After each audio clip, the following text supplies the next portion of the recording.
Hey guys, what is up? Today we're going to answer the question of how many repetitions should you do to build muscle.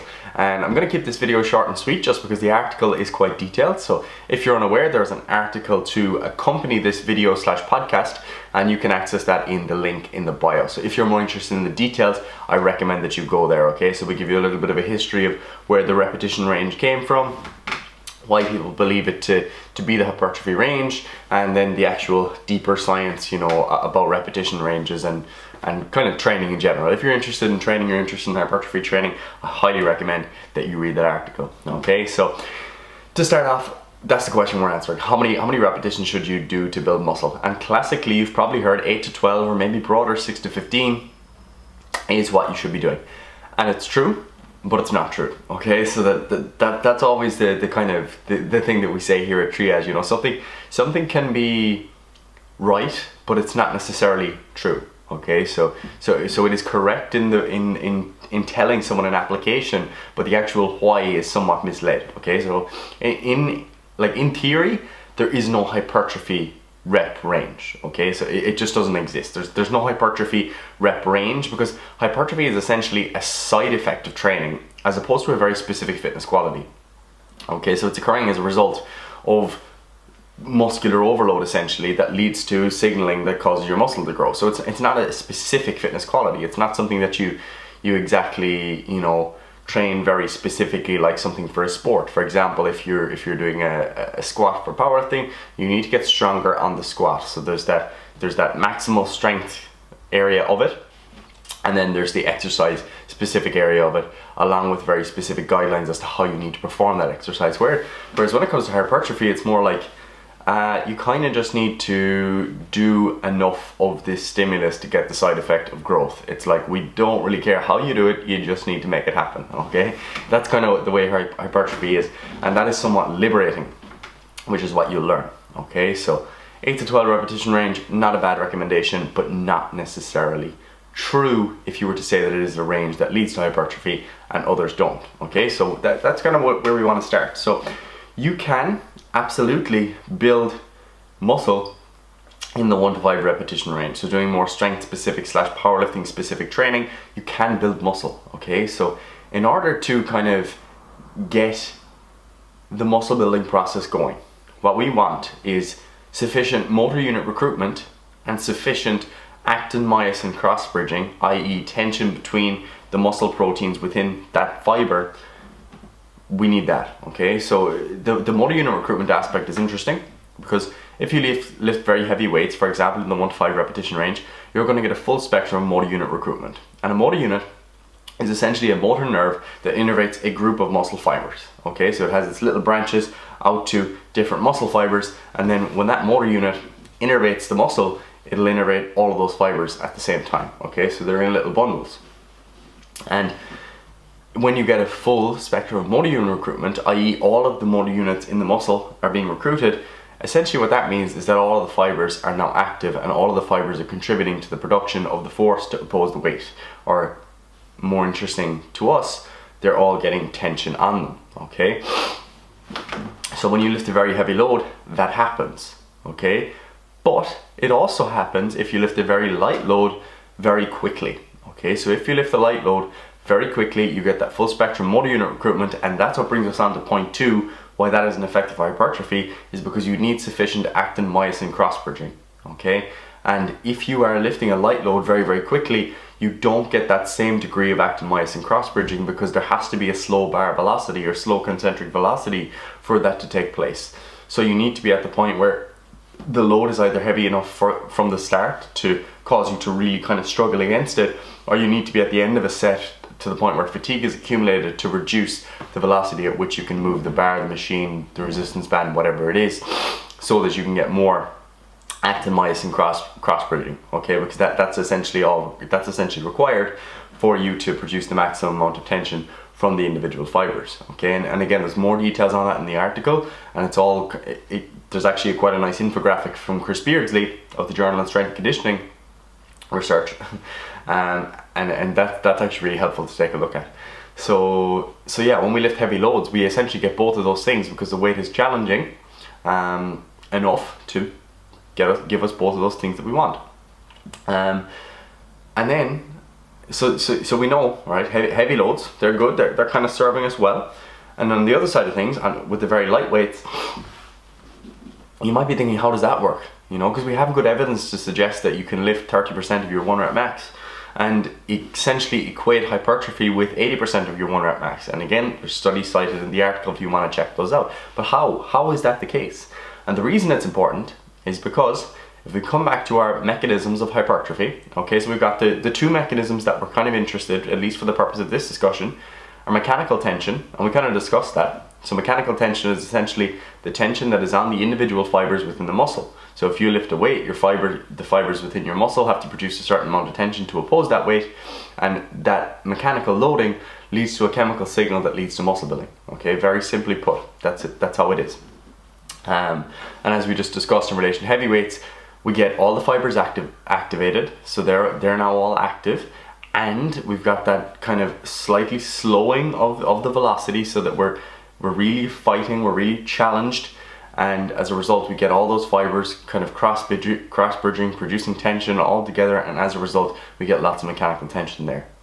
With the lighter loads, it's a little bit more, I guess, challenging to understand, okay, because with light loads what ends up happening is we get the other mechanism of hypertrophy playing in, which is metabolic stress. And although I'm kind of skeptical of the role of metabolic stress outside of augmenting mechanical tension, the way in which it works in this case is that the metabolic stress that accumulates as you do a very high rep set and you get that accumulation of metabolites, that essentially leads to fatigue. So those low threshold motor units, so because with light weights you don't need to activate all your motor units at once, so the lower threshold ones will be activated first, so they'll become fatigued as a result of the metabolic fatigue, so to speak. And what ends up happening then is those higher threshold motor units essentially come in to help out, okay, so they come in to make up the deficit of force production as a result of the initial fatigue, and hence you end up at the end of a set, if you go to muscular failure or close to muscular failure, you end up at the point where you've got full spectrum motor unit recruitment. Okay, so you've got that full spectrum recruited because of fatigue, and you're reaching failure, so you're reaching that point where you're challenged again, and you get that slowing of the velocity of the bar or whatever resistance you're using. You're really challenged, and you get that extra cross bridging, all of which contributes to that muscle hypertrophy response.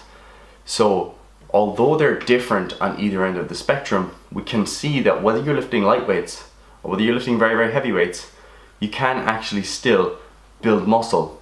They're just slightly different ways of going about it, okay? So that's quite liberating, because it tells you, if you're interested in powerlifting, you can do your powerlifting training, get the mechanical tension, use that to build muscle, and then on the other side of things, if you like lifting light weights for whatever reason, you know that you can still gain muscle from that.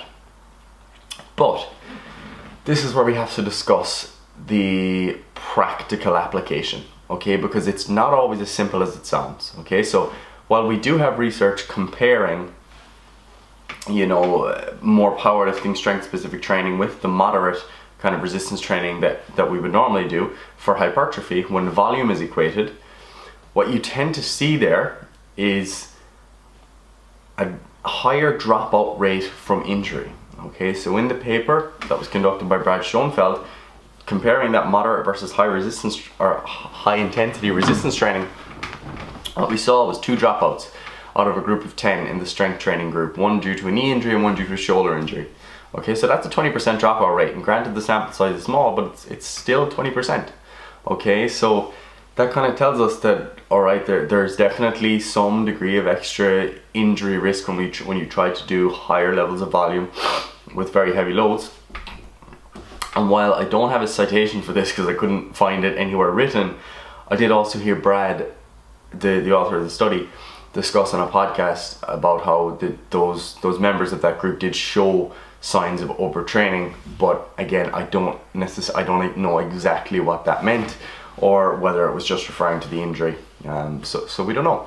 But you probably have experienced that anecdotally, where lifting in the 1 to 5 repetition range is very fatiguing, okay? And if you do have any past injuries or joints that tend to get niggled a little bit, then you probably notice that they get aggravated by that very, very heavy lifting, okay? And the fact that the load is heavier inherently increases the injury risk, because any degree of a loss of control is essentially more meaningful. So if you lose control at the bottom of the squat with your 3 rep max, then there's more of a chance of you actually injuring the tissue because of the higher forces and the lack of control that you have. So there's definitely that downside to the powerlifting specific training, in that you probably do have to do less volume, especially if you were to try and do everything in 1 to 5 repetition range.